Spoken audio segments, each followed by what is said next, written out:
ദൈവനാമം വാഴ്ത്തപ്പെടുമാറാകട്ടെ. ദൈവത്തിൻ്റെ കൃപയാൽ ഭാവികാല ശാസ്ത്രം എന്ന വിഷയത്തിൻ്റെ 4-ാമത്തെ സെക്ഷനിൽ പ്രവേശിക്കാൻ നമ്മെ സഹായിച്ചതോർത്ത് ഞാൻ ദൈവത്തെ സ്തുതിക്കുന്നു, സ്തോത്രം ചെയ്യുന്നു. നിങ്ങൾക്ക് ഏവർക്കും കർത്താവായ യേശുക്രിസ്തു നാമത്തിൽ സ്നേഹവും ഒന്നിനും അറിയിക്കുകയാണ്. നിങ്ങൾ നൽകുന്ന പ്രോത്സാഹനത്തിന്, പ്രാർത്ഥനയുടെ സഹകരണത്തിന് എല്ലാം വേണ്ടി നന്ദി പറയുന്നു. ദൈവം നിങ്ങളെല്ലാവരെയും ധാരാളമായി അനുഗ്രഹിക്കുമാറാകട്ടെ. കർത്താവ് താമസിക്കുന്നെങ്കിൽ നാം ഈ ദൈവോധന പഠന ക്ലാസ്സുകൾ തുടരുമ്പോൾ തന്നെ ആശ്വാസനാദം എന്നുള്ള നിലയിൽ ഒരു ലഘു സന്ദേശവും ദിവസവും അപ്ലോഡ് ചെയ്യാൻ ഞങ്ങൾ ആഗ്രഹിക്കുന്നു.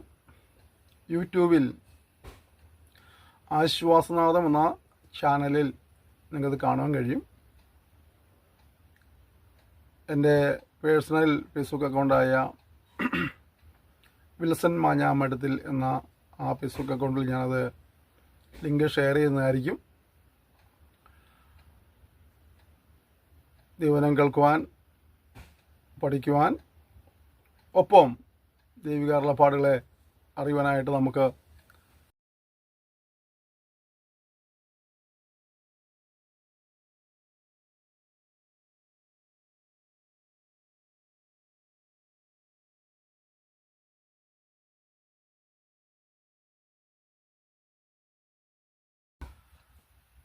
നിങ്ങൾ ഈ പഠനത്തോട് കാണിക്കുന്നതായ സഹകരണത്തിന് നന്ദി പറയുന്നു. പുതിയ ആളുകളിത് സബ്സ്ക്രൈബ് ചെയ്യുന്നുണ്ട്, ഷെയറിങ് കൂടുന്നുണ്ട്. എല്ലാം ഓർത്ത് ഞാൻ ഇത് ശ്രദ്ധിക്കുന്നു. നാം കഴിഞ്ഞ സെക്ഷനിൽ ഭാവി കാലത്ത് സംഭവിക്കുന്ന കാര്യങ്ങളെക്കുറിച്ച് നമ്മൾ ചിന്തിച്ച സന്ദർഭത്തിൽ കർത്താവായ യേശുക്രിസ്തുവിൻ്റെ വരവിനെക്കുറിച്ച് അഥവാ പുനരാഗമനത്തെക്കുറിച്ച് ചിന്തിപ്പാനിടയായി തീർന്നു. പുനരാഗമനത്തിന് ശേഷമുണ്ടാകുന്ന ഭൂമിയുടെ സ്ഥിതിയെക്കുറിച്ച് അല്പമായി ചിന്തിച്ചു. പുനരാഗമനത്തിൽ എടുക്കപ്പെടുന്നവരാരെ എന്നുള്ള വിഷയങ്ങൾ നമ്മൾ ചിന്തിപ്പാനിടയായി തീർന്നു. അങ്ങനെ കൃപായുഗത്തിന് തിരശ്ശീല വീഴുകയും മഹോപദ്രവ കാലഘട്ടം ഇവിടെ ആരംഭിക്കുകയും ചെയ്യുമെന്ന് ഞാൻ സൂചിപ്പിക്കാനിടയായി തീർന്നു. ഇന്ന് നാം ആ മഹോപദ്രവ കാലഘട്ടത്തിലെ ചില കാര്യങ്ങളെക്കുറിച്ച് ചിന്തിപ്പാൻ ആഗ്രഹിക്കുകയാണ്. ദൈവവചനം പറയുന്നത് ആ കാലഘട്ടത്തിൽ ഇന്ന് വരെ ഉണ്ടാകാത്ത വലിയ കഷ്ടം എന്നാണ് ആ ദിനങ്ങളെക്കുറിച്ച് പറയുന്നത്. കർത്താവ് വരുന്നു, വിശുദ്ധന്മാരെ ചേർക്കുന്നു, അവർക്കുള്ള പ്രതിഫലങ്ങളെ വിതരണം ചെയ്യുന്നു. അങ്ങനെയൊക്കെ മധ്യാകാശ കാര്യങ്ങൾ നടക്കുമ്പോൾ ഭൂമിയിൽ എതിർ ക്രിസ്തുവിൻ്റെ ഭരണം ആരംഭിക്കുകയാണ്. എതിർ ക്രിസ്തുവിൻ്റെ ഭരണം ആരംഭിക്കുമ്പോൾ ദൈവവചനം പറഞ്ഞിങ്ങനെയാണ്, ഭൂമിയിൽ അന്ന് വരെ ഉണ്ടാകാത്തതായ വലിയ കഷ്ടം ഭൂവാസികൾക്ക് നേരിടാനിടയാകും എന്നാണ് വചനം പറയുന്നത്. മഹോദരകാലം എന്ന് പറയുന്നതായ ആ കാലഘട്ടത്തെ ദാനിയേൽ പ്രവചനത്തിൽ അതിൻ്റെ 9-ാം അധ്യായത്തിൽ 70-ാം ആഴ്ചവട്ടമായി കണക്കാക്കുന്നുണ്ട്. പ്രവാസത്തിൻ്റെ 68-ാം വർഷം രാജാവായ ദാരിവേശിൻ്റെ 1-ാം ആണ്ടിൽ ദാനിയേൽ യെരുശലേമിൻ്റെ ശൂന്യാവസ്ഥ കണ്ടുകൊണ്ട്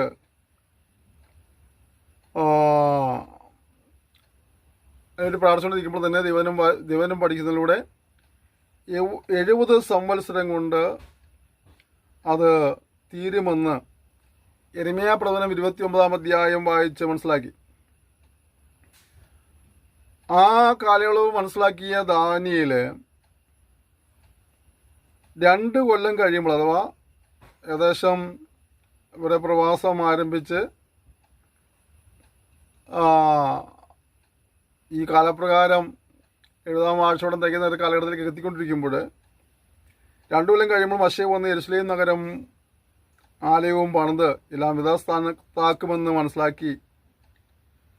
അതാണ് ദാനിയേൽ പഠിച്ചുള്ള കാര്യങ്ങൾ മനസ്സിലാക്കിയത്. എന്നാൽ ദാനിയേൽ വിചാരിച്ചതുപോലെയുള്ളതായ ഒരു കാലഘട്ടമല്ല അവിടെ വിവരിച്ചിരുന്നത്.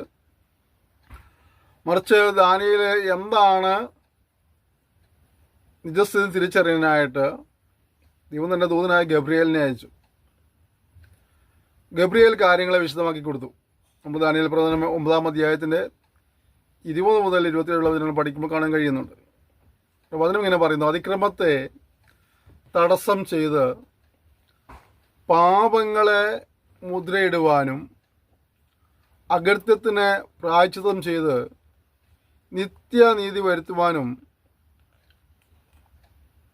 ദർശനവും പ്രവചനവും മുദ്രയിടുവാനും അതിപരിശുദ്ധമായതിനെ അഭിഷേകം ചെയ്യുവാനും തക്കവണ്ണം നിന്റെ ജനത്തിനും വിശുദ്ധ നഗരത്തിനും 70 ആഴ്ചവട്ടം നിയമിച്ചിരിക്കുന്നു. അതുകൊണ്ട് നീ അറിഞ്ഞ് ഗ്രഹിച്ചു കൊള്ളേണ്ടത് എന്തെന്നാൽ, യെരൂശലേമിനെ യഥാസ്ഥാനപ്പെടുത്തി പണിയുവാൻ കൽപ്പന പുറപ്പെട്ടത് മുതൽ അഭിഷിക്തനായ ഒരു പ്രഭു വരെ 7 ആഴ്ചവട്ടം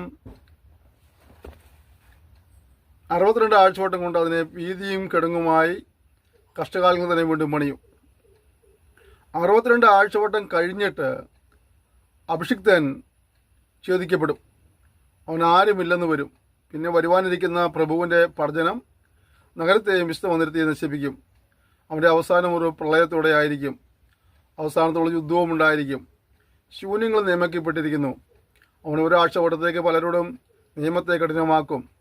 ആഴ്ചവട്ടത്തിൻ്റെ മധ്യ അവൻ ഹനനയാഗവും ബോധനയാഗവും നിർത്തലാക്കി കളയും. മ്ലേച്ഛതകളുടെ ചെറുകന്മേൽ ശൂന്യമാക്കുന്നതിനും വരും. നിർണയിക്കപ്പെട്ടിരിക്കുന്ന സമാപ്തിയോളം ശൂന്യമാക്കുന്നതിൻ്റെ മേൽ കോപം ചൊരിയും. ദാനിയേൽ 9:20 മുതൽ 28 വരെ കാണുന്നത്. ഈ വാക്യങ്ങൾ നമ്മൾ കാണുന്ന ഒരു കാര്യം, ഇസ്രായേലിൻ്റെ യഥാസ്ഥാനത്തിനായി 70 ഏഴുകൾ ചേർന്ന ഒരു കാലഘട്ടം ശേഷിപ്പിച്ചതിനെ കാണാൻ കഴിയുന്നുണ്ട്. ദാനിയേൽ 9:24. ഒരു ആഴ്ചവട്ടം 7 ദിവസമാണ്. അപ്പോൾ 70 ആഴ്ചവട്ടം എന്ന് പറയുമ്പോൾ 490 ദിവസമാണ്. എന്നാൽ ഇതിലെ ഒരു ദിവസത്തിന് ഒരു പ്രാവചനിക വർഷമായിട്ടാണ് വചനത്തിൽ രേഖപ്പെടുത്തിയിരിക്കുന്നത്. എസ്കേൽ 4 മുതൽ 6 വരെയും സംഖ്യ 14-34 പഠിച്ച് നമുക്ക് അങ്ങനെ അത്തരത്തിൽ കണക്കായിട്ടുള്ള ചില കാര്യങ്ങൾ കാണാൻ കഴിയുന്നുണ്ട്. അതായത് 490 ദിവസം എന്നുള്ളത് 490 വർഷം എന്ന് സാരം. ഈ കണക്കനുസരിച്ച് 490 വർഷം ഇസ്രായേലിൻ്റെ ശുദ്ധീകരണത്തിന് വേണ്ടി ദൈവം നിശ്ചയിച്ചത് മനസ്സിലാക്കാൻ കഴിയുന്നുണ്ട്. മേൽപ്പറഞ്ഞ 490 വർഷം അഥവാ 70 ആഴ്ചവട്ടം ആരംഭിക്കുന്നതിനെപ്പറ്റി പറയുമ്പോൾ ഒരു പ്രത്യേക സമയം പറയുന്നത് നമുക്ക് കാണാൻ കഴിയുന്നു.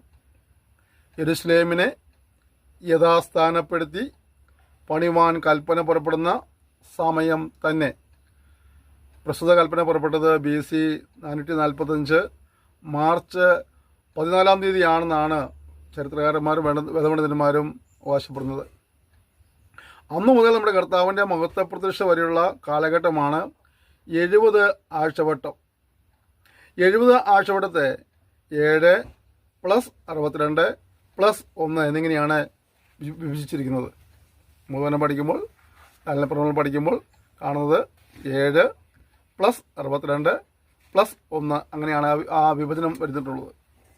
7 വാരങ്ങളടങ്ങിയ 1-ാം കാലഘട്ടം യെരൂശലേമിൻ്റെ മതിൽ നിർമ്മിതി ചെയ്യുവാൻ വേണ്ടി വരുന്ന 49 വർഷങ്ങളെ കുറിക്കുകയാണ്.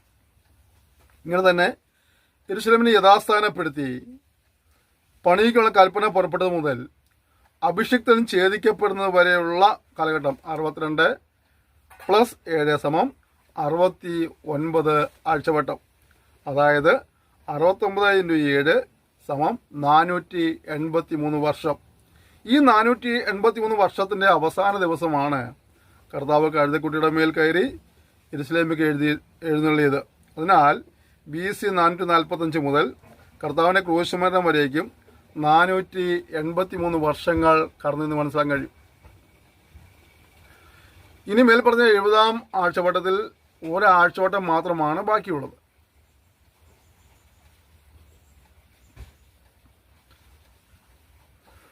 അതായത് 7 വർഷം എന്നാൽ 68-ാം ആഴ്ചവട്ടം കഴിഞ്ഞ് 70-ാം ആഴ്ചവട്ടം 69-ാം ആഴ്ചവട്ടം കഴിഞ്ഞ് 70-ാം ആഴ്ചവട്ടം ആരംഭിക്കുന്നില്ല. അവിടെ കാണുന്നതിനാണ് യേശുവിനെ യഹൂദന്മാർ ഉപേക്ഷിച്ചതോടെ അവരുടെ ഇടപാട് ദൈവം നിർത്തിവെച്ചിട്ട് സ്വാഭാവികം അഥവാ കൃപായുഗം ആരംഭിച്ചു. ജാതിയിൽ നിന്ന് ഒരു ജനത്തെ എടുക്കുവാൻ ഇവൻ തീരുമാനിച്ചു. പ്രവൃത്തി 15-14-15, റോമർ 11-25. എന്നാൽ ജാതികളുടെ പൂർണ്ണസംഖ്യ ചേർന്ന് കഴിഞ്ഞാൽ സഭ ഇവിടുന്ന് എടുക്കപ്പെടുകയും ദാവീദിന് വീണ്ടുപോയ കൂടാരം പണിത് തീർത്തുവാൻ ദൈവം അവരിലേക്ക് തിരികുകയും ചെയ്യും. അപ്പോഴാണ് 70-ാം ആഴ്ചവട്ടം ആരംഭിക്കുന്നത്. ആ 7 വർഷത്തെയാണ് മഹോപദ്രവ കാലഘട്ടമെന്ന് പറയുന്നത്. ചുരുക്കത്തിൽ യെരുശലേമിനെ യഥാസ്ഥാനപ്പെടുത്തുന്ന കാലഘട്ടം അഥവാ BC, നമ്മൾ നേരത്തെ സൂചിപ്പിച്ചതുപോലെ BC 445 മാർച്ച് 14 മുതൽ കർത്താവായ യേശു ക്രിസ്തുവിൻ്റെ ക്രൂശീകരണം വരെയുള്ളതായ കാലഘട്ടത്തിൽ 483 വർഷം ഈ പറഞ്ഞ കണക്ക് പ്രകാരം പോയി. ആകെ 490 വർഷമാണുള്ളത്. അതിലൊരു 7 വർഷം ബാക്കി നിൽക്കുകയാണ്. എന്നാൽ ഈ 483 വർഷം കഴിഞ്ഞിട്ട് ഉടനെ അടുത്ത 7 വർഷത്തിൻ്റെ കാര്യപരിപാടി ആരംഭിക്കുകയല്ല, മറിച്ച് അതിനുള്ളിൽ ബ്രാക്കറ്റ് പീരീഡ് പോലെ കൃപായുഗം അഥവാ സഭായുഗം കടന്നു വന്നു. ജാതികളിൽ നിന്ന് ഒരു കൂട്ടത്തെ കർത്താവിന് വേണ്ടി വേർതിരിക്കുന്നതിനായിട്ട് ദൈവം കൃപായുഗം ആരംഭിക്കുകയും ആ കൃപായുഗം എപ്പോഴും അവസാനിക്കുന്നു? കർത്താവ് യേശു ക്രിസ്തുവിൻ്റെ പുനരാഗമനത്തോടുകൂടി സഭ എടുക്കപ്പെടുന്നതോടുകൂടി അത് അവസാനിക്കുകയാണ്. പിന്നെ ഇവിടെ ആരംഭിക്കുന്നത് എന്താണ്? വീണ്ടുമുള്ള ആ ഒരു 7 വർഷം മഹോപദ്രവ കാലഘട്ടമാണെന്ന് അവതരണം കാണാൻ കഴിയുന്നുണ്ട്. ഈ മഹോപദ്രവം എന്ന് പറയുന്നത് ആർക്കാണെന്ന് ചോദിച്ചാൽ, കർത്താവിൻ്റെ വരവിന് ശേഷം സഭ എടുക്കപ്പെട്ടതിന് ശേഷമുള്ള ഈ ഭൂമിയിൽ ശേഷിക്കുന്നതായ ജനത്തിന് എല്ലാവർക്കും ഇത് ബാധകമാണെങ്കിൽ പോലും യഹൂദിനെ സംബന്ധിച്ചിടത്തോളം അവർക്കാണിത് ഏറ്റവും കൂടുതൽ കെടുതികൾ വരുത്തി വയ്ക്കുന്നത്. ഈ നാളുകളെക്കുറിച്ചാണ് വചനം പറയുന്നത്, ലോകാരംഭം തൊട്ട് ഇന്ന് വരെ ഉണ്ടാകാത്ത കഷ്ടം എന്നാണ് മത്തായിയുടെ സുവിശേഷം 24-ാം അധ്യായം 21-ാം വാക്യത്തിൽ പറയുന്നത്. ഇസ്രായേലിന്റെ ബന്ധത്തിൽ യെരമ്യാവ് 30-4 മുതൽ പഠിക്കുമ്പോൾ കാണുന്നത് യാക്കോബിൻ്റെ കഷ്ടകാലമെന്നും ഇരുട്ടും അന്ധകാരവുമുള്ള ദിവസമെന്ന് യോബേൽ 2:1-2 കാണുന്നു. ചൂള പോലെ കത്തുന്ന ദിവസമെന്ന് മലാഖി 4:1 കാണുന്നു. ഒരു ജാതി ഉണ്ടായത് മുതൽ ഇന്നുവരെയും ഉണ്ടാകാത്ത കഷ്ടമെന്ന് ദാനിയേൽ 12:1 കാണുന്നു. മർക്കോസ് 13:17 കാണുന്നു.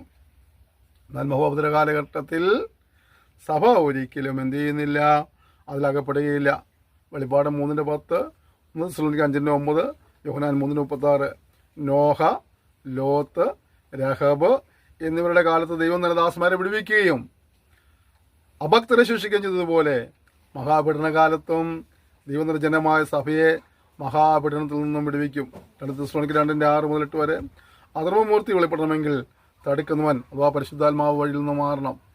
മനസ്സിലാക്കേണ്ട കാര്യം, ഓരോ തലമുറയിലും അഭക്തരായ മനുഷ്യർ ന്യായം വിധിക്കാനായിട്ട് തുടങ്ങുമ്പോഴൊക്കെ ദൈവത്തിൻ്റെ സ്വന്തം ജനത്തെ അഥവാ ദൈവത്തെ അനുസരിച്ചും ഭയപ്പെടും ജീവിക്കുന്നവരെ ദൈവം എന്ത് ചെയ്തിട്ടുണ്ട്? സംരക്ഷിച്ചിട്ടുണ്ട്. അതുപോലുള്ളൊരു സംരക്ഷണം ഈ കാലഘട്ടത്തിൽ ഉണ്ടാകും എന്ന് സഭ എടുക്കപ്പെട്ടതിന് ശേഷം മാത്രമേ മഹോപദ്രവ കാലഘട്ടം ഇവിടെ ആരംഭിക്കുള്ളൂ എന്ന് ദൈവം നമുക്ക് മനസ്സിലാക്കി തരുന്നു. ഈ മഹോപദ്രവ കാലഘട്ടത്തിൽ ഇവിടുത്തെ എതിർ ക്രിസ്തുവിൻ്റെ ഭരണത്തിന് എതിർത്ത് വയ്ക്കുന്ന ആരാന്ന് നോക്കിയാൽ വെളിപ്പാട് പുസ്തകം 13-ാം അധ്യായം കാണുന്ന മൃഗമാണ് എതിർ ക്രിസ്തു. അവൻ്റെ സഹായി കള്ളപ്രവാചനാണ്. അവൻ്റെ പേരുകൾ ബാബൽ രാജാവ് യെശയ്യാവ് 14:4, വരുവാൻ നിൽക്കുന്ന പ്രഭു ദാനിയേൽ 9:26, സ്വേച്ഛാനുവർത്തിയായ രാജാവ് ദാനിയേൽ 11:36, അധർമ്മമൂർത്തി 2 തെസ്സലോനിക്കർ 2:3-8, നാശയോഗ്യൻ 2 തെസ്സലോനിക്കർ 2:3, എതിരാളി 2 തെസ്സലോനിക്കർ 2:4, എതിർ ക്രിസ്തു യോഹന്നാൻ 2:18, മൃഗം വെളിപ്പാട് 13:1, തുമ്പുകെട്ട ഇടയൻ സെഖര്യാവ് 11:15-3. പേരുകൾ പോലെ തന്നെ ഒരു സ്വഭാവമായിരിക്കും.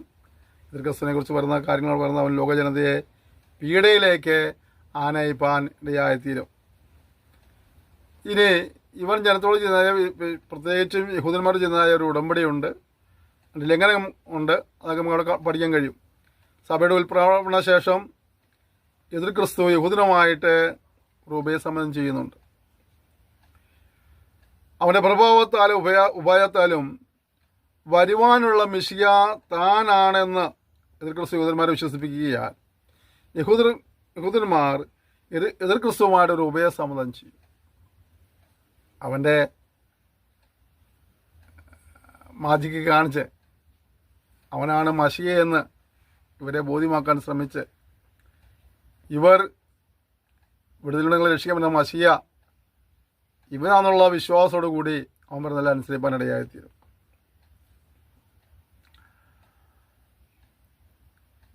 യഹൂദന്മാർ എതിർ ക്രിസ്തുവുമായി ഉഭയസമയം ചെയ്തു. ലോകത്തിൽ ശ്രേഷ്ഠന്മാർ അധികം യഹൂദന്മാരായതിനാലാകാം അന്ന് അവരുമായി ഉഭയസമയം ചെയ്യുന്നത്. അവൻ ഒരാഴ്ചത്തെ വട്ടത്തേക്ക് പലരോടും നിയമത്തെ കഠിനമാക്കും.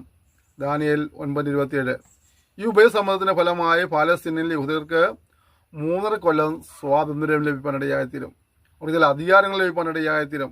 എന്നാൽ ആ കാലയളവിൽ വെളിപ്പാട് 11 പറയുന്ന രീതിയിലുള്ള ആലയമണി നടക്കും. യഹൂദിനെ ഇപ്പോൾ തന്നെ ആലയമണികൾക്കായിട്ട് വസ്തുക്കൾ സൂക്ഷിച്ച് വെച്ചിട്ടുണ്ട്. അവർക്ക് ആ സ്ഥലം കിട്ടിയാൽ അവർ ഏത് നിമിഷവും പണി ആരംഭിക്കും. എന്നാൽ ഈ മഹോദര കാലഘട്ടത്തിലെ ആദ്യത്തെ 3.5 വർഷത്തിനുള്ളിൽ അവരവിടെ ആലയം പണിയുമെന്നാണ് ചരിത്രകാരന്മാർ പണ്ഡിതന്മാർ പറയുന്നത്. ഇതിനുശേഷം ആകാശത്ത് നിന്ന് വീണ സാത്താൻ എതിർ ക്രിസ്തുവിൻ്റെ മേൽ വരികയും അവൻ്റെ സ്വഭാവത്തിന് മാറ്റം വരികയും ചെയ്യും. അവൻ്റെ മൃഗസ്വഭാവം പ്രത്യക്ഷമാവുകയും യഹൂദനോട് ചെയ്ത ഉടമ്പടി ലംഘിക്കുകയും ദേവാലയത്തിൽ നടന്നുകൊണ്ടിരിക്കുന്ന യാഗത്തെ നിർത്തലാക്കുകയും ചെയ്യും. കണ്ടോ, ഒരു അനുരഞ്ജനമൊക്കെ നടത്തി കാര്യങ്ങളെല്ലാം സ്മൂത്തൊക്കെ മുന്നോട്ട് പോയിക്കൊണ്ടിരുന്നപ്പോൾ തന്നെ അവൻ്റെ തനി സ്വഭാവം കാണിക്കാൻ തുടങ്ങി, നിയമത്തെ കഠിനമാക്കാൻ തുടങ്ങി. യഹൂദിനെ സംബന്ധിച്ചിടത്തോളം അവൻ്റെ ആരാധനയുള്ള ബന്ധത്തിൽ ഒക്കെ അവിടെ വലിയ വ്യത്യാസം വരുത്താൻ തുടങ്ങി എന്നുള്ളതാണ്. ആഴ്ചവട്ടത്തിൻ്റെ മധ്യേ അവൻ ഹനനയാഗവും ബോധനയാഗവും നിർത്തലാക്കി കളയും. കണ്ടോ, ഇപ്പോൾ അവൻ തൻ്റെ സ്വഭാവം വെളിപ്പെടുത്തി. യഹൂദന്മാരെ സംബന്ധിച്ചിടത്തോളം ആരാധന എന്നുള്ള വലിയ പ്രാധാന്യമുള്ള വസ്തുതയാണ്, യാഗങ്ങൾക്ക് പ്രാധാന്യമുള്ള വസ്തുതയാണ്. പക്ഷെ ഇപ്പോൾ അത് നിർത്തലാക്കുവാനാണ് ഇപ്പോൾ എതിർ ക്രിസ്തുവിനെ ദാനിയേൽ 9:27 പഠിക്കുമ്പോൾ ശൂന്യമാക്കുന്ന മ്ലേച്ഛത വിശ്വസ്ഥലത്ത് നിൽക്കുന്നത് നിങ്ങൾ കാണും. മത്തായി 24:15. അത് സൈന്യത്തിൻ്റെ അധിപതിയോളം തന്നെത്താൻ വലുതാക്കി അവനുള്ള നിരന്തര ഹോമയാഗം അപഹരിക്കുകയും അവൻ്റെ വിശുദ്ധ മന്ദിരം ഇടിച്ചു കളയുകയും ചെയ്തു. അതിക്രമം ഹേതുവായി നിരന്തര ഹോമയാഗത്തിനെതിരായി ഒരു സേവ നിയമിക്കപ്പെടും. ദാനിയേൽ 8:10 മുതൽ 12 വരെ. കർത്താവിൻ്റെ വരവിൽ എടുക്കപ്പെടാത്തവർ എല്ലാവരും കൂടി ഒരു ഏകമതം ആരംഭിക്കുകയും അതിൻ്റെ പരമാധ്യക്ഷൻ സർവസമ്മനായ ഒരു വ്യക്തിയായിരിക്കും. ഒടുവിൽ എതിർ ക്രിസ്തു അവനെ കീഴ്പ്പെടുത്തി ഭരണവും വസ്തുക്കളെല്ലാം പിടിച്ചെടുപ്പാനിടയായിത്തീരും. ഈ മഹോദരകാലത്തെ ഭൂമിയുടെ അവസ്ഥയോട് ചിന്തിച്ചാൽ വളരെ ഗൗരവമായി പഠിക്കേണ്ട ഒരു കാര്യമാണ്. മഹോദര കാലഘട്ടത്തിൽ ആരും പെടാതിരിപ്പനായി സൂക്ഷിക്കണം. കാരണം അത്രമാത്രം ഗൗരവമേറിയതും കഠിനമേറിയതുമായ അനുഭവങ്ങളാണ് ആ നാളിൽ സംഭവിക്കുന്നത്. വെളിപ്പാട് 6:12 പറയുന്നു ഭൂകമ്പം ഉണ്ടാകും. മത്തായി 24:29-30 കാണിക്കുന്നത് സൂര്യൻ ഇരുണ്ടു പോകും. അപ്പോസ്തലപ്രവൃത്തി 2:19-20 കാണിക്കുമ്പോൾ അതും ഈ സൂര്യൻ ഇരുണ്ടു പോകുന്ന കാര്യം പറയുന്നുണ്ട്. യോവേൽ 3:15 യെശയ്യാവ് 13:10 വെളിപ്പാട് 6:13 പറയുമ്പോൾ ഈ സൂര്യൻ ഇരുണ്ടു പോകുന്നു എന്നുള്ള കാര്യം പറയുന്നത് എപ്പോഴാണ്? മഹോദര കാലഘട്ടത്തിൽ. എതിർ ക്രിസ്തുവിൽ നിന്നുള്ള വലിയ പീഡകളുണ്ടാവും. വെളിപ്പാട് 6:3 മുതൽ 4 വരെയും മത്തായി 24:9. ക്ഷാമം, സാംക്രമിക രോഗങ്ങൾ, വന്യമൃഗശല്യം എന്നിവ ഉണ്ടാവും. വെളിപ്പാട് 6:5 മുതൽ 8 വരെ. ലൂക്കോസ് 21:14, എഗസ്കേൽ 14:21, വെളിപ്പാട് 6:12 മുതൽ 17 വരെ, ഹോശയ 10:8. ഉണ്ടോ? വളരെ ശോചനീയമാണ്, പരിതാപകരമാണ്, വേദനാജനകമാണ്, നിരാശാജനകമാണ് ആ കാലഘട്ടം എന്നുള്ളത്. അതുകൊണ്ട് അവിടെ അകപ്പെടാതിരിക്കാനായിട്ട് ഇപ്പോൾ ജീവിച്ചിരിക്കുമ്പോൾ തന്നെ യേശുക്രിസ്തുവുമായി വ്യക്തിപരമായൊരു ബന്ധം സ്ഥാപിച്ചെടുത്ത് ദൈവത്തെ സേവിപ്പാൻ കർത്താവ് നിങ്ങളെല്ലാവരെയും സഹായിക്കുമാറാകട്ടെ. പിന്നെ കാണുന്നത് കൽമഴയും തീയും ഭൂമിമേൽ ചൊരിഞ്ഞിട്ട് പച്ചയായതൊക്കെയും വെന്തുപോകും. വെളിപ്പാട് 8:7. ഉദാഹരണമായി പറയുന്നത് ഇസ്രായേൽ ജനതയുടെ വിടുതലിന് വേണ്ടി മിസ്രൈമിൽ ബാധകൾ അയച്ച കൂട്ടത്തിൽ ദൈവം കൽമഴ അയക്കാനിടയായിത്തീർന്നു. പുറപ്പാട് 9:23-24 മണിക്കും കാണുന്നുണ്ട്. അതുപോലെ കപ്പലുകൾക്കും സമുദ്രത്തിനും അതിലുള്ള ജീവജന്തുക്കൾക്കും നാശം ഭവിക്കും. അതിലെ കുടിവെള്ളം കയ്പായി തീരും. വെളിപ്പാട് 8:8 മുതൽ 11 വരെ. യിരെമ്യാവ് 16:3, 9:15. മനുഷ്യൻ മരിക്കുമ്പോൾ മനുഷ്യൻ മരിക്കുവാൻ ആഗ്രഹിക്കും. ആ മനുഷ്യൻ മരിക്കാൻ ആഗ്രഹിക്കത്തക്ക രീതിയിലുള്ളതായ അതിവേദനയും ദണ്ഡനവും ഉണ്ടാകും. വെളിപ്പാട് 9:10. ദുർവർണ്ണമുണ്ടാകും, അത്യുഷ്ണമുണ്ടാകും, കുടിക്കാൻ വെള്ളം ലഭിക്കാതെ വരും. ഇങ്ങനെ ഒരുപാട് കഷ്ടങ്ങളെ കൊണ്ട് നിറഞ്ഞതായ ഒരു കാലഘട്ടമാണ് മഹോപദ്രവ കാലഘട്ടം എന്നുള്ളത്. എന്നാൽ അതിൽ നിന്ന് രക്ഷപ്പെടുവാനുള്ള മാർഗം എന്താണ്? കർത്താവായ യേശുവിൽ വിശ്വസിക്കുക, രക്ഷകനെ അംഗീകരിക്കുക, ദൈവത്തെ ഭയപ്പെട്ട് അതിൻ്റെ കൽപ്പനകളെ അനുസരിച്ച് കൊടുക്കുക. അതൊക്കെയാണ് മനുഷ്യൻ ചെയ്യാൻ കഴിയുന്ന കാര്യങ്ങൾ. കർത്താവായ യേശു ക്രിസ്തു മാത്രം രക്ഷ പ്രാപിക്കുന്നവർക്ക് ഈ കഷ്ടത്തിൽ അകപ്പെടേണ്ടി വരികയില്ല. നമ്മൾ വെളിപ്പാട് 16:9, 9:20 പഠിക്കും കാണുന്നത് ആ കാലത്തെ മനുഷ്യന് മാനസാന്തരം ഉണ്ടാകില്ല എന്നുള്ളതാണ്. ദൈവത്തിൻ്റെ കോപം വർദ്ധിച്ചു വരുന്നു, ദൈവിക ന്യായവിധികൾ ഉണ്ടാകുന്നു. പക്ഷേ മനുഷ്യന് എന്തുണ്ടാകുന്നില്ല? ദൈവത്തിലേക്ക് തിരിയാനുള്ളതായ ഒരു ശ്രദ്ധ ഉണ്ടാകുന്നില്ല, ചിന്ത ഉണ്ടാകുന്നില്ല. ആ സമയത്ത് ദൈവത്തിനെതിരായി സംസാരിക്കും. നമ്മൾ വെളിപ്പാട് പുസ്തകം പഠിച്ചപ്പോൾ ആ കാര്യങ്ങൾ ഞാൻ പഠിച്ചിട്ടുള്ളതിൻ്റെ പേരിൽ ഞാൻ ഇപ്പോൾ അവിടെ ഒരുപാട് സമയം നിൽക്കാൻ ആഗ്രഹിക്കുന്നില്ല. ഇങ്ങനെ മഹോദരവും കടുപ്പമായി യഹൂദനുള്ള നിയമം ലംഘിച്ച് ഹനനയാഗവും ഭോജനാവെല്ലാം നിർത്തലാക്കിയ സമയത്ത് യഹൂദൻ അവൻ്റെ വിടുതലിന് വേണ്ടി മശിയെ വിളിച്ചപേക്ഷിക്കേണ്ടതായിത്തീരും. ആ സമയത്ത് അവനെ രക്ഷിപ്പാനായിട്ട് കർത്താവായ യേശു ക്രിസ്തു വീണ്ടും പ്രത്യക്ഷനാവും. മേഘപ്രതിഷ്ഠ കഴിഞ്ഞിട്ട് മഹത്വ പ്രതിഷ്ഠയ്ക്കായിട്ട് വരുന്ന കാലഘട്ടമാണ്. അവിടെ ഒരു യുദ്ധം നടക്കുന്നുണ്ട്. നമ്മളിങ്ങനെ വായിക്കുന്നത്, ഈ യേശു ക്രിസ്തുവും വിശുദ്ധന്മാരും കൂടി ഒലിവുമലയിൽ പ്രത്യക്ഷനായ വാർത്ത ഇതിൽ ക്രിസ്തു കേൾക്കും.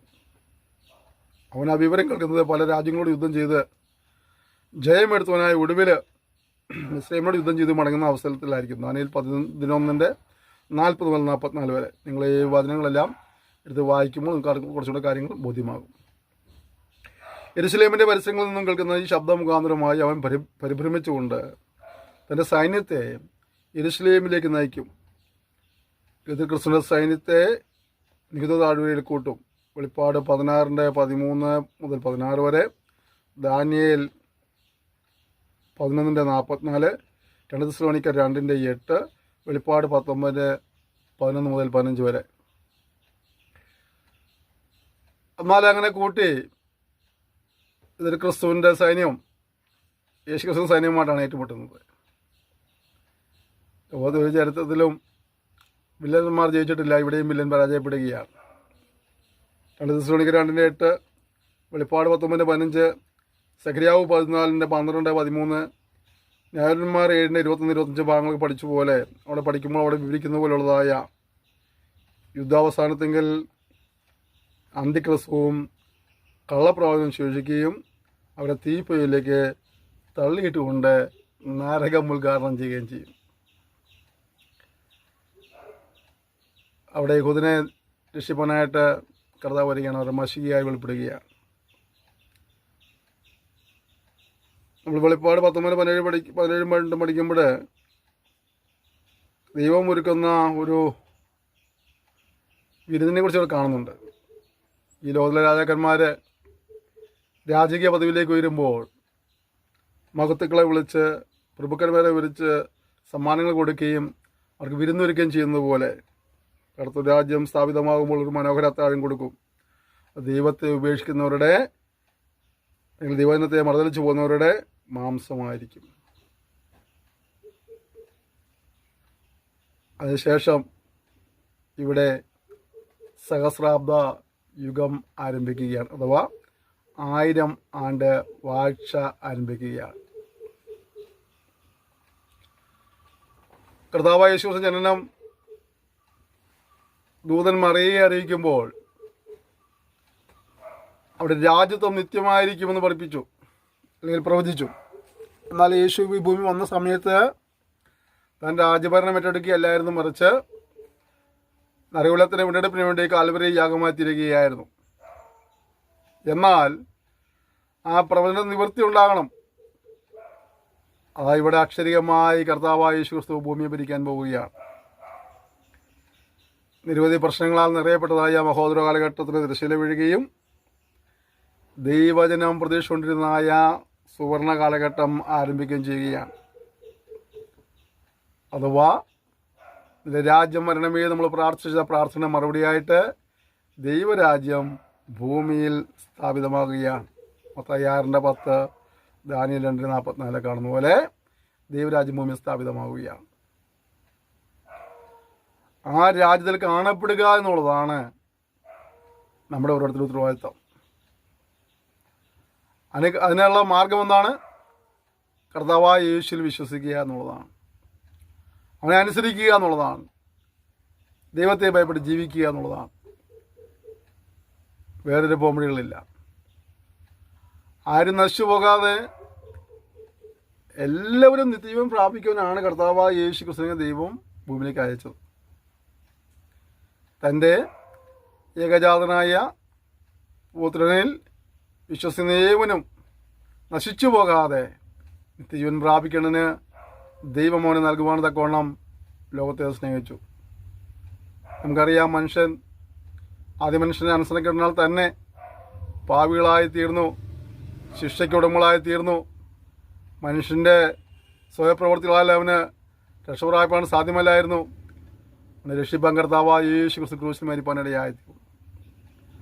ആ പാപപരിഹാരബലിയിൽ വിശ്വസിച്ച് പാപങ്ങളെ തുറന്ന് ഉപേക്ഷിച്ച് ദൈവത്തെ ഭയപ്പെട്ടും അനുസരിച്ചും ജീവിക്കുവാൻ തീരുമാനിക്കുന്ന ഏവർക്കും ശിക്ഷാവധിയില്ല. അതുകൊണ്ടിപ്പോൾ ക്രിസ്തുവിലുള്ളവർക്ക് ശിക്ഷാവധിയില്ല. അതേസമയം ജീവപുസ്തകത്തിൽ പേരെഴുതി കിടന്നതിനെയും തീർപ്പുകൾ തള്ളിയിടും. സുഹൃത്തെ, ഇത് അവഗണിക്കേണ്ട ഒരു സന്ദേശമല്ല. അതിനും പറയുന്നുണ്ട്, സുവിശേഷം അനുസരിക്കാത്തവർ കർത്താവിൻ്റെ സന്നിധാനവും അവൻ്റെ വല്ലഭത്തിലൂടെ മഹത്വവും വിട്ടകന്ന് നിത്യനാശം എന്ന ശിക്ഷാവധി അനുഭവിക്കും. ജീവപുസ്തകത്തിൽ പേരെഴുതി കിടന്നതിനെയും തീർപ്പുകൾ തള്ളിയിടും. ഇത്ര വലിയ രക്ഷയെ നാം ഗണ്യമാക്കാതെ പോയാൽ എങ്ങനെ തെറ്റുവഴിയും? ഒരു മനുഷ്യൻ സർവ്വലോകം നേടിയാൽ തന്നെ ആത്മാവിനെ നഷ്ടമാക്കിയാൽ എന്ത് പ്രയോജനം?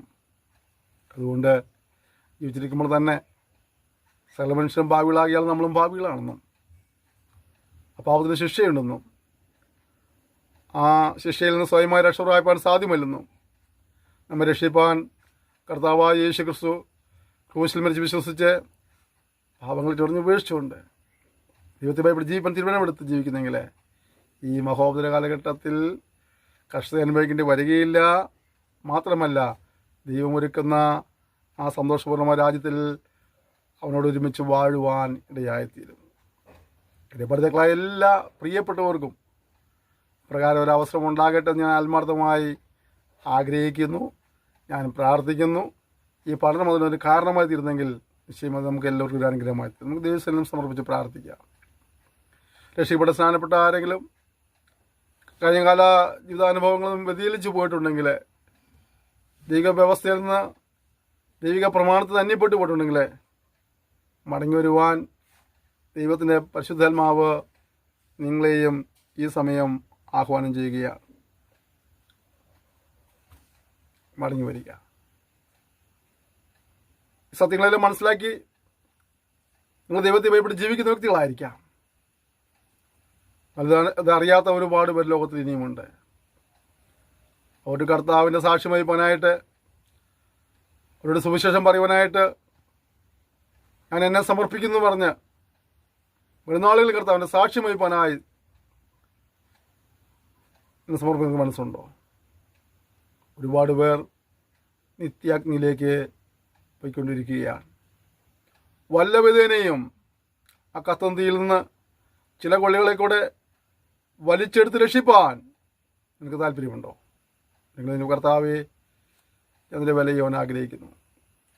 എൻ്റെ ജോലിയോടുകൂടെ നീ എന്നെ ആക്കി വെച്ച സാഹചര്യത്തോട് ഒരുമിച്ച് നിന്നുകൊണ്ട് സാക്ഷി വഹിപ്പാൻ ഞാൻ എന്നെ സമർപ്പിക്കുന്നു പറയുവാൻ വരട്ടെ. ഒരു പൂർണ്ണസമയ വേലക്കാരനായിട്ടോ ഒരു ഭാഗികമായി കർത്തവ്യം ചെയ്യുന്ന വ്യക്തിയായിട്ടോ എങ്ങനെയെങ്കിലും ഒരാത്മഭാരത്തോടുകൂടി ആത്മകളുടെ രക്ഷയ്ക്കായി നിലകൊള്ളുവാൻ താല്പര്യപ്പെടുന്നെങ്കിൽ നമുക്ക് ചേർന്ന് പ്രാർത്ഥിക്കാം. സ്വർഗീയ പിതാവേ, ഇതെന്ന സെക്ഷനായി സ്തോത്രം ചെയ്യുന്നു. നിങ്ങൾ സംസാരിച്ചുകൊണ്ടിരുന്നല്ലോ കർത്താവേ, അങ്ങയുടെ ബാലുവിന് ശേഷം സഭ എടുക്കപ്പെട്ടതിന് ശേഷം ഇവിടെ നൽകുന്ന മഹോപദ്രവവും അനുഭവിക്കുന്ന കെടുതികളെ കുറിച്ചെല്ലാം കേൾപ്പാനിടയായിത്തീർന്നു. യുവജനങ്ങൾക്ക് ആർക്കും ആ ഒരു അനുഭവം ഉണ്ടാകാതെ അങ്ങോട്ട് തിരുരാജിൽ കാണപ്പെടുവാനായി ഇവരെ സഹായിക്കുമാറാകണമെന്ന് പ്രാർത്ഥിക്കുന്നു. ഈ സത്യം ഞങ്ങൾ മനസ്സിലാക്കുന്നതോടൊപ്പം തന്നെ ഇത് മറ്റുള്ളവർക്ക് പറഞ്ഞു കൊടുക്കുവാനുള്ള കൃപ ഞങ്ങൾക്ക് നൽകണമേ. അതിനോടുള്ള സമയം കണ്ടെത്തുവാനായിട്ട് അവസരങ്ങൾ ഉണ്ടാക്കിയെടുക്കാൻ ഞങ്ങളെ കർത്താവ് സഹായിക്കുമാറാണെന്ന് പ്രാർത്ഥിക്കുന്നു. എല്ലാവരും ഞങ്ങളുടെ നാമത്തെ മഹത്വപ്പെടുത്തിയാട്ടെ. ഈ പാഠ്യപദ്ധതി ചെറുത് വചനം പഠിക്കുന്നവരെയും ഇതിനെപ്പറ്റി പ്രവർത്തിക്കുന്നവരെയും പ്രാർത്ഥിക്കുന്നവരെയും സന്ദേശങ്ങൾ പങ്കുവയ്ക്കുന്നവരെയും എല്ലാ സ്ഥലം ഭരമേൽപ്പിക്കുകയാണ്. എല്ലാ മുഖാന്തരങ്ങളും നീ അനുഗ്രഹിക്കുമാറാണെന്ന് പ്രാർത്ഥിക്കുന്നു. ഞങ്ങളുടെ നാമത്തെ പിന്നെ മഹത്വപ്പെടുത്തിയാട്ടെ. ദൈവനം കൂടുതൽ എവിടെയും കൃപ നൽകിയാട്ടെ. യേശു നാം തന്നെ ആമേൻ. ക്ഷമയോടെ ഈ സന്ദേശം നിർവഹിച്ച് നന്ദി പറയുന്നു. ഇവ നിങ്ങളെല്ലാവരെയും ധാരാളമായി അനുഗ്രഹിക്കുമാറാകട്ടെ. കർത്താവിൻ്റെ വരവ് താമസിച്ചാൽ നമുക്ക് അടുത്ത സെക്ഷനിൽ വീണ്ടും കാണാം. അതുവരെയും കർത്താവ് തൻ്റെ വിസ്താരം ചെറിയ നമ്മൾ സൂക്ഷിക്കണം. പരസ്പരം ഓർത്ത് പ്രാർത്ഥിക്കാം. നിങ്ങളുടെ എല്ലാ സഹകരണത്തിനും പ്രോത്സാഹനം നന്ദി പറയുന്നു. Thank you. May God bless you.